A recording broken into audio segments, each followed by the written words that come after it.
రఘురామకృష్ణరాజు టీడీపీలో ఒంటరైపోయారా? Deputy CM మాటను light తీసుకుంటున్నారా కూటమి సర్కార్? ఐపీఎస్ సునీల్ డీఎస్పీ జయసూర్య వ్యవహారంలో ఎదురు దెబ్బ తగిలిందా? పివి సునీల్పై చర్యలకు పట్టుబట్టారు రఘురామకృష్ణరాజు. ఇక సునీల్ కుమార్పై డీజీపీకి ఫిర్యాదు చేశారు. డీఎస్పీ జయసూర్యకు మద్దతు పలికారు డిప్యూటీ సీఎం. రెండు వ్యవహారాల్లోనే చెల్లుబాటు కాలేదు రఘురామకృష్ణరాజు మాట.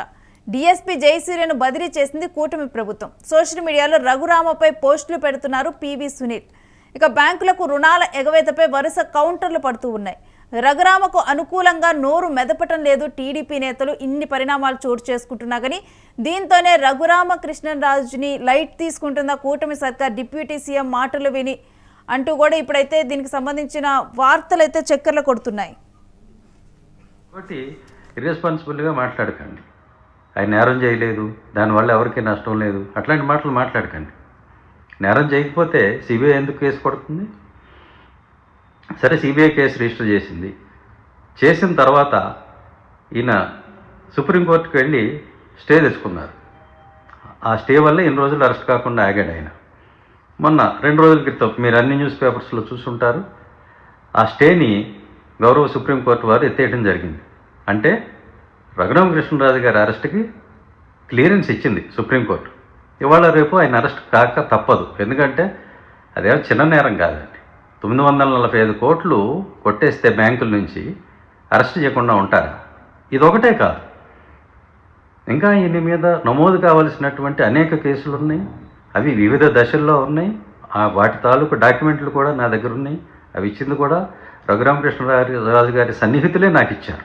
ఆయన పక్కన ఉండేవాళ్లే, ఆయన బాగా నమ్మేవాళ్లే. సో వాటన్నిటినీ కూడా నేను ఫాలోఅప్ చేయడం జరుగుతుంది, రిట్లు వేయడం జరుగుతుంది. బ్యాంకు వాళ్ళు కనుక కేసులు కనుక పెట్టకపోతే వాళ్ళ మీద కూడా నేను రిట్ పిటిషన్లు వేయటం జరుగుతుంది.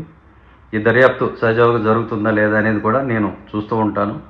నేను కూడా అవసరాన్ని బట్టి ఇంప్లీడ్ అయ్యి, నాకు స్టేట్ బ్యాంక్ ఆఫ్ ఇండియాలో అకౌంట్ ఉంది, నా డబ్బులు పోయినాయి కాబట్టి నేను కూడా పార్టీ అవుతాను. నేను కూడా ఇంప్లీడ్ అయ్యి ఆ కేసులు నేను ఫాలోఅప్ చేస్తాను.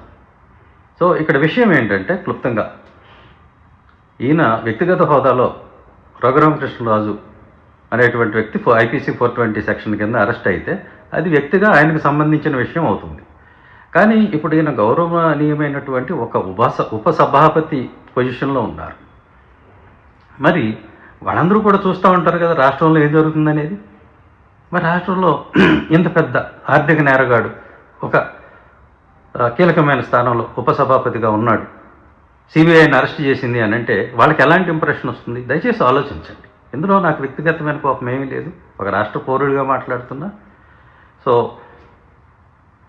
అది వ్యక్తిగతంగా ఆయనతో పోనివ్వండి, రాష్ట్రం మీదకి తెచ్చుకోకుండా అని మాత్రమే నేను చెప్తున్నాను. ఇక ఇదే అంశానికి సంబంధించిన డీటెయిల్స్ మా ప్రతినిధి కిరణ్ అందిస్తారు. కిరణ్, రఘురామ మీద ఇంతటి ప్రచారం జరుగుతున్న, ఆరోపణలు వినిపిస్తున్న, ఎందుకు టీడీపీ నుంచి ఏ నేత కూడా నోరు విప్పటం లేదు? నిజంగానే లైట్ తీసుకుంటున్నారా రఘురామని? రేణు, డిప్యూటీ స్పీకర్ గా ఉన్న రఘురామకృష్ణరాజుకు పలు వరుసగా వివాదాల్లో ఇరుక్కోవడం, సుప్రీంకోర్టు నుంచి కేసులో ఎదురుదెబ్బ పరంపర మొదలైంది. ఏదైతే బ్యాంకుల రుణాల ఎగవేత కేసులో ఆయన మీద ఉన్న స్టే సుప్రీంకోర్టు ఎత్తేసింది, దానిపైన విచారణ మొదలైంది. మరోపక్క కస్టోడియల్ కేసు ఏదైతే రఘురామకృష్ణరాజు గతంలో ఎంపీగా ఉన్నప్పుడు వైఎస్ఆర్సీపీ అధికారం తనను హింసించాడు ఐపీఎస్ పివి సునీల్ కుమార్ అంటూ ఆయన గతంలో ఫిర్యాదు చేశారు. ఆ ఫిర్యాదు పైన వరుసగా టీడీపీ కూటమి అధికారంలోకి వచ్చిన తర్వాత విచారణ జరిగింది. ఆ విచారణకు పివి సునీల్ కుమార్ హాజరయ్యారు. అయితే ఇప్పటికే టీడీపీ కూటమి అధికారంలోకి వచ్చిన తర్వాత పివి సునీల్ కుమార్ ను ఏదైతే అనుమతి లేకుండా, ప్రభుత్వ అనుమతి లేకోకుండా ఐపీఎస్ అధికారి ఇతర దేశాలకు వెళ్ళాడనే ఆరోపణల పైన ఆయన సస్పెండ్ చేసింది. ఆ సస్పెన్షన్ కొనసాగుతుంది.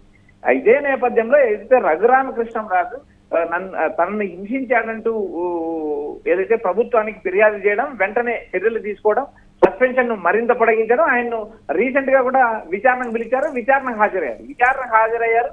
తర్వాత జరిగిన పరిణామాల్లో ఏదైతే మనం గమనించినప్పుడు రఘురామకృష్ణరాజు పైన ఆయన నేరుగా సోషల్ మీడియా వేదికగా విమర్శలు చేయడం మొదలుపెట్టారు. ఏదైతే బ్యాంకులను మోసం చేశాడు, గజ దొంగ, ఇదిగో ఎఫ్ఐఆర్ అంటూ ఆయన ఎఫ్ఐఆర్ రిలీజ్ చేశారు. వరుసగా రఘురామకృష్ణరాజు ఏదైతే మళ్ళీ డీజీపీకి పివి సునీల్ కుమార్ పైన ఫిర్యాదు చేశారు. హరీష్ కుమార్ గుప్తాను వెంటనే ఏదైతే డీజీపీ హరీష్ కుమార్ గుప్తాను వెంటనే పివి సునీల్ కుమార్ ను ఏదైతే డిపార్ట్మెంట్ నుంచి రిమూవ్ చేయాలంటూ కోరారు. అయితే దీనిపైన అంతర్గతంగా విచారణ జరుగుతుంది. ప్రస్తుతానికి ఇప్పటికిప్పుడు ఒక డిప్యూటీ స్పీకర్ ఫిర్యాదు చేసిన వెంటనే చర్యలు తీసుకోవాలని పరిస్థితి. ఆయన అఖిల భారత సర్వీస్ అధికారి కాబట్టి దానికి కేంద్రానికి అనుగుణంగా కేంద్ర ప్రభుత్వానికి నివేదించాలి. ఏదైతే రూల్స్ కి అనుగుణంగా ఐపీఎస్ అధికారుల రూల్స్ కి అనుగుణంగా వారిపైన ఏదైతే తొలగించే అవకాశాలు పరిశీలించాల్సిన పరిస్థితి అది లేట్ అయ్యే అవకాశాలు ఉన్నాయి. మరోపక్క ఏదైతే డిఎస్పీ భీమవరం డిఎస్పీని పవన్ కళ్యాణ్ భీమవరం డిఎస్పీ జయసూర్యపై పలు ఆరోపణలు ఈ ఆరోపణల పైన పవన్ కళ్యాణ్ విచారణ ఎస్పీకి ఫోన్ చేసి దానిపైన విచారించాలి, విచారణను తనకు పంపించమని నేరుగా కోరిన సంగతి తెలిసిందే. ఈ విషయం పైన ఏదైతే భీమవరం డిఎస్పీ జయసూర్యను రఘురామకృష్ణరాజు సమర్థించారు. ఆ సమర్థ పైన కూడా తీవ్ర చర్చ జరిగింది. అయితే నిన్న జరిగిన పరిణామాల్లో భాగంగా ఏకంగా డిఎస్పీ జయసూర్యపై వచ్చిన ఆరోపణలకు గాను ఆయన బదిలీ వేటు వేసింది. మరోపక్క ఏదైతే బ్యాంకుల ఎగవేత, ఇటు సునీల్ కుమార్ కస్టోడియల్ కేసు, అటు ఏదైతే రఘురామకృష్ణరాజు పైన నమోదైన ఎఫ్ఐఆర్ల పైన ఏదైతే సునీల్ కుమార్ తీవ్రంగా ఘాటుగా వ్యాఖ్యలిస్తుంది. ఈ మొత్తం అంశాలను మనం పరిగణలోకి ఒకసారి గమనించినప్పుడు రేణు ఏదైతే ఏ ఒక్క అంశం పైన గానీ పివి సునీల్ కుమార్ వర్సెస్ రఘురామకృష్ణరాజు వివాదం పైన ఇప్పటి వరకు ఏ టీడీపీ నేత, కూటమిలో ఏ నేత కూడా రఘురామకృష్ణరాజుకు మద్దతుగా కానీ సపోర్ట్ గా కానీ మాట్లాడిన పరిస్థితి లేదు. బ్యాంకు లేకవేత కేసులో కూడా టీడీపీ కూటమి నేతలు ఎవరూ మాట్లాడలేదు. ఏదైతే గజ దొంగ అంటూ ఏదైతే పివి సునీల్ కుమార్ చేసిన వ్యాఖ్యల మీద కూడా ఏ నాయకుడు సపోర్ట్ చేయలేదు. నేరుగా పివి సునీల్ కుమార్ నేను తప్పు చేశానని సస్పెండ్ చేశారు. అయితే ఇక్కడ సిబిఐ కేసు ఉంది. డిప్యూటీ స్పీకర్ స్థానంలో ఉన్న రఘురామకృష్ణరాజును టీడీపీ నుంచి ఎందుకు సస్పెండ్ చేయరంటే ఆయన ప్రశ్నించారో దానిపైన తీవ్ర చర్చ నడుస్తుంది. మొత్తం వ్యవహారం చూసినప్పుడు ఏదైతే రఘురామకృష్ణరాజు గతంలో వైసీపీలో ఏ విధంగా ఒంటరి అయ్యారో టీడీపీలో అదే విధంగా ఒంటరి అయ్యారనే చర్చ రాజకీయ వర్గాల్లో నడుస్తుంది. రేణు ఇంకా ఏంటంటే ఇప్పుడు పివి సునీల్ చేసిన వ్యాఖ్యల ప్రకారం కూడా కొన్ని రోజుల్లో ఎప్పుడోకప్పుడు కూడా డెఫినెట్గా కూడా రఘురామ అరెస్ట్ అవుతారు అంటూ కూడా తాను మాట్లాడారు. అంటే ప్రభుత్వం దీన్ని తన మీద వేసుకోవద్దు అంటూ కూడా తాను వ్యాఖ్యానించారు. అందుకనే ఎవరికి వాళ్ళు ఈ విధంగా ప్రవర్తిస్తున్నారు అనుకోవాలా, వాళ్ళని కాపాడుకునే ప్రయత్నం చేస్తున్నారు అనుకోవాలా, అంటే ప్రభుత్వం మీద ఆ నింద రాకుండా చూసుకోవాలనుకుంటున్నారా ఏంటి? రేణు రాజకీయాల్లో పలు రకరకాల మార్పులు వస్తుంటాయి.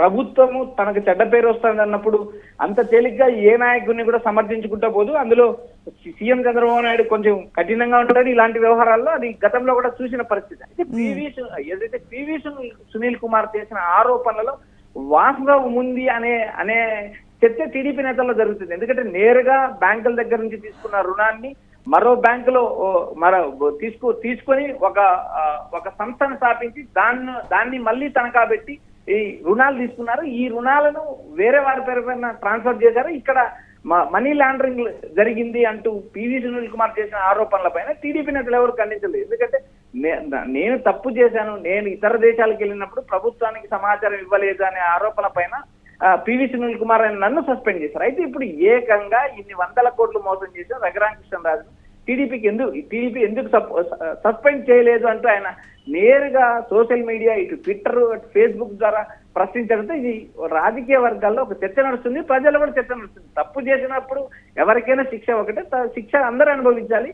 తప్పు చేసిన వాళ్ళు శిక్ష అనుభవించాలంటూ రాజ్యాంగం చెప్తుంది. ఆ రాజ్యాంగం ప్రకారం రాజ్యాంగబద్ధ పదవిలో డిప్యూటీ స్పీకర్ గా ఉన్న రఘురామకృష్ణరాజుని టీడీపీకి ఎందుకు తొలగించదనే లాజికల్ ప్రశ్నతో ఇప్పుడు టీడీపీ కూటమి నేతలకు ఇరుకున పడ్డారు. ఆ నేపథ్యంలోనే రఘురామకృష్ణరాజుకు సపోర్ట్ చేయలేదనేది ఒక ప్రచారం నడుస్తుంది. మరోపక్క ఇటీవల ఏదైతే అదనపు సొలిసిటర్ జనరల్ గా నియమించిన కనక మేడలను అభినందించాడు రఘురామకృష్ణరాజు. ఆ వ్యవహారం పైన కూడా పివి సునీల్ కుమార్ మరో పోస్ట్ చేశారు. ఎందుకంటే ఒక స్థాయిలో ఒక అత్యున్నత కేంద్రం గౌరవించి మీకు ఒక సొలిసిటర్ జనరల్ పదవి ఇచ్చింది. ఆ పదవికి కూడా మీకు ఏదైతే రఘురామకృష్ణరాజు లాంటి ఏదైతే అవినీతి పరుడిని దగ్గరికి చేర్చుకోకూడదు అలాంటి నేతలతో ఫోటోలు దిగొద్దంటే ఆయన సోషల్ మీడియా ట్విట్టర్ చేసిన పోస్ట్ మళ్ళీ వైరల్ అయింది. మొత్తం ఈ వ్యవహారంలో టీడీపీ నేతలు ఎవరు కూడా వేలు పెట్టలేదు, ఎవరు కూడా సమర్థించలేదు. ఈ మొత్తం వ్యవహారంలో గతంలో వైఎస్ఆర్సీపీ అధికారంలో ఉన్నప్పుడు ఎలా ఒంటరి పోరు కొనసాగించారు, ప్రస్తుతం టీడీపీలో కూడా రఘురామకృష్ణరాజు ఒంటరి పోరు కొనసాగిస్తున్నారంటూ రాజకీయ వర్గాల్లో విమర్శలు వినిపిస్తున్నాయి. Renu right, thanks for the details Kiran. ఇక రఘురామకృష్ణరాజు మరలా కూడా టీడీపీలో కూడా ఒంటరైపోయినట్లుగానే ఇప్పుడైతే రాజకీయ విశ్లేషకులు అయితే దీన్ని ప్రస్తుతం ఉన్న పరిస్థితిని వివరిస్తూ ఉన్నారు. గతంలో ఉన్నప్పుడు కూడా వైసీపీలో ఉన్నప్పుడు కూడా రఘురామకృష్ణరాజు ఒంటరైపోయిన పరిస్థితిని చూసాము. అయితే ఇప్పుడు డిప్యూటీ సీఎం మాటలు విని లైట్ తీసుకుంటుంది కూటమి సర్కార్ అంటూ కూడా ఎక్కువగా కూడా దీని మీద వినిపిస్తూ ఉంది. ఐపీఎస్ సునీల్ డిఎస్సీ జయసూర్య వ్యవహారంలో కూడా ఎదురు దెబ్బ తగిలింది. ఎవరు కూడా రఘురామ మాటల్ని వినలేదు. మరొకవైపు పివి సునీల్పై చర్యలకు పట్టుబట్టారు రఘురామకృష్ణరాజు. సునీల్ కుమార్పై డీజీపీకి ఫిర్యాదు చేశారు. డీఎస్పీ జయసూర్యకు మద్దతు పలికారు ఆ సమయంలో కూడా డిప్యూటీ సీఎం. ఇక రెండు వ్యవహారాల్లోనూ చెల్లుబాటు కాలేదు రఘురామకృష్ణరాజు మాట. డీఎస్పీ జయసూర్యను బదిలీ చేసింది కూటమి ప్రభుత్వం. ఇప్పుడు సోషల్ మీడియాలో రఘురామ మీద పోస్టులు పెడుతూ ఉన్నారు పివి సునీల్. కొన్ని రోజుల్లో రఘురామ అరెస్ట్ అవుతారంటూ, తాను కూడా కేసుకు పట్టుబడతాను అంటూ, తాను కూడా డబ్బులు మోసపోయానంటూ, కొన్ని కోట్లు స్కామ్ చేశారు రఘురామ అంటూ కూడా మాట్లాడుతున్నారు. బ్యాంకులకు రుణాలు ఎగవేతపై కూడా వరుసగా కౌంటర్లు వేస్తూ ఉన్నారు.